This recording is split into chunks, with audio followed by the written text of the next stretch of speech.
Bonjour à tous, nous sommes au 3e jour du forum de la province assomptionniste d'Europe.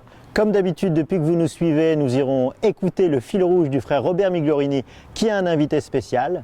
Ensuite, nous irons retrouver les délégués du provincial chargés de mettre en œuvre les grandes orientations apostoliques et spirituelles de notre province. La messe sera célébrée par le cardinal Philippe Barbarin, archevêque de Lyon, qui nous fait l'amitié de venir nous rencontrer. Et nous irons cet après-midi visiter différents lieux apostoliques et pastoraux de la ville de Lyon. Ce soir, soirée détente animée par les jeunes religieux. Mais tout de suite, allons retrouver le frère Robert Migliorini. Aujourd'hui, on a de la chance, j'ai trouvé mon copain GD. Salut! GG, je sais pas comment on l'appelle, GG. Non, Gédéon. Tu sais que t'es beau ce matin. Ouais. T'as vu les chaussures? Alors, oui, tu choses du combien là Du 12. Les 5 sportifs, je veux dire. Ouais, je cours avec Dominique Greiner. Tu cours moins vite que Greiner. Non, tu rêves. T'as un beau costume, donc là, ça me rappelle quelque chose, son costume. Ouais. Tu peux me dire d'où ça vient, ça? Est-ce que tu es venu avec le comédien hier soir? Tu fais partie de la troupe? Ah non? Ah non? Non, et toi? Et alors ton costume, c'est un costume noir, c'est un peu Oui. bizarre. C'est Vincent Cabanac. Tu viens d'où, toi? Non supérieur et d'Asie, non économe et africain. Voilà, je suis de la province d'Europe. Et le forum, si c'était un film, ça serait quoi pour toi? La vie est belle. La vie est belle. Si c'était un livre? Le livre de Claude Maréchal. Le livre, lequel? Fidèle à l'évangile. Fidèle à l'évangile. Oui, bien vu. Et si c'était une chanson? Africa, j'ai envie de danser comme toi.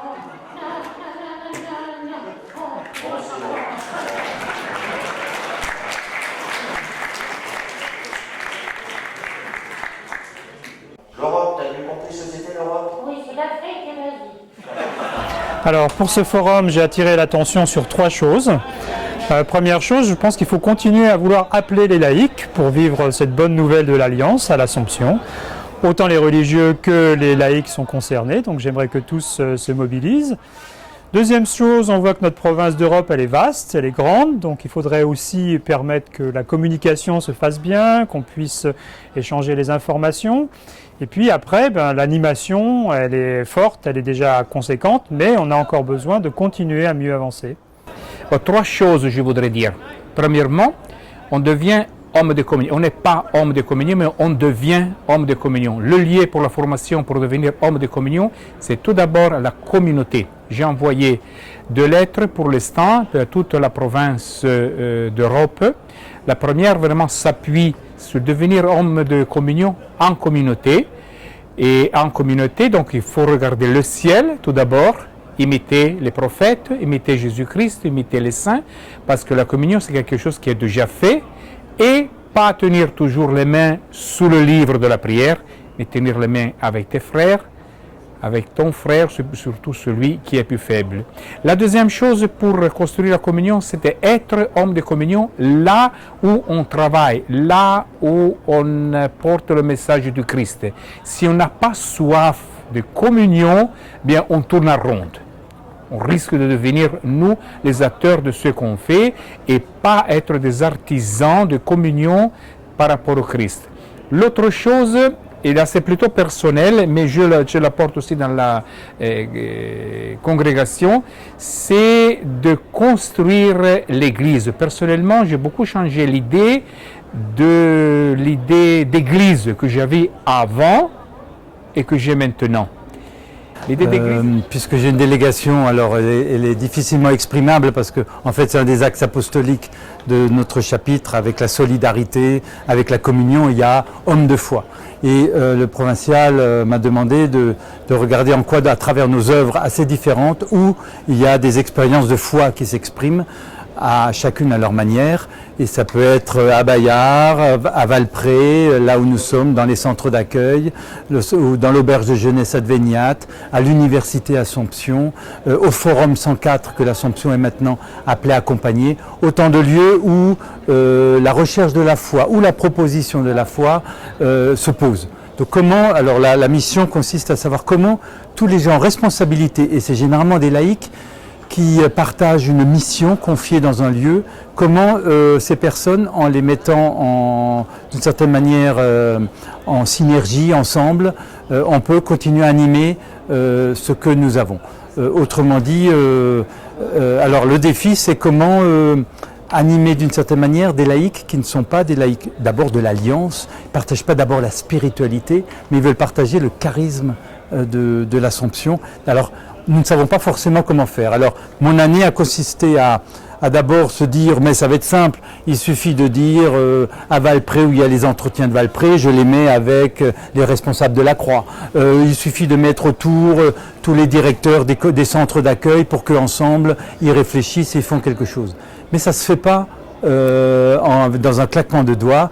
Il faut que tous ces gens-là aient de l'appétit pour finalement aller au-delà même de leur mission qui est leur contrat de travail ou leur engagement bénévole.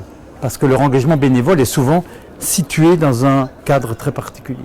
Donc j'ai découvert que c'est pas si simple, même si cette ambition était importante et qu'il fallait donc donner de l'appétit pour ça.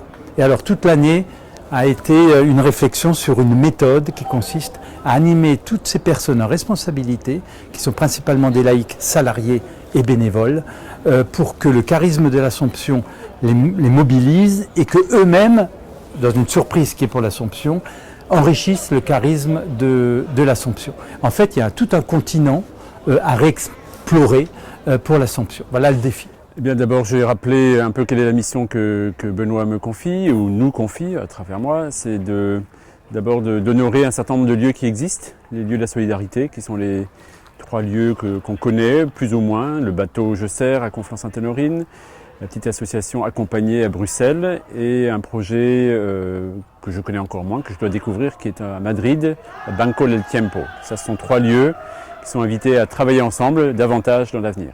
Et puis pour le reste, c'est d'aider chaque frère, chaque membre de notre communauté, laïque et religieux, d'une part partager ce que chacun fait sur ces questions de la solidarité, et puis à réfléchir ensemble et à poser des nouvelles actions, de nouveaux gestes pour être plus solidaires.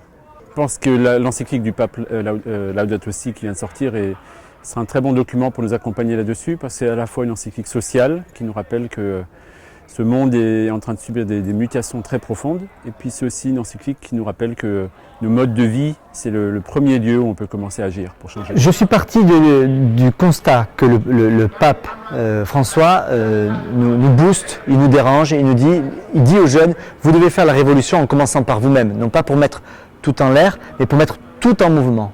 Et je pense que ça rejoint vraiment les intuitions d'Emmanuel Delzon, qui a voulu que notre congrégation soit une congrégation du mouvement.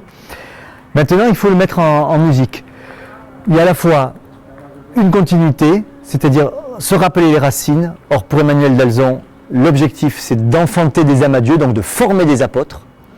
Donc, continuité en allant chercher dans cette source, et rupture, c'est-à-dire trouver une nouvelle méthode. Et la nouvelle méthode, c'est de passer d'une pastorale de l'enseignement, où on est là, assomptionniste, en train de donner un savoir, à mettre les jeunes en mouvement, à leur dire « Allez-y, soyez vous-même des apôtres » et en les accompagnant dans cette œuvre apostolique.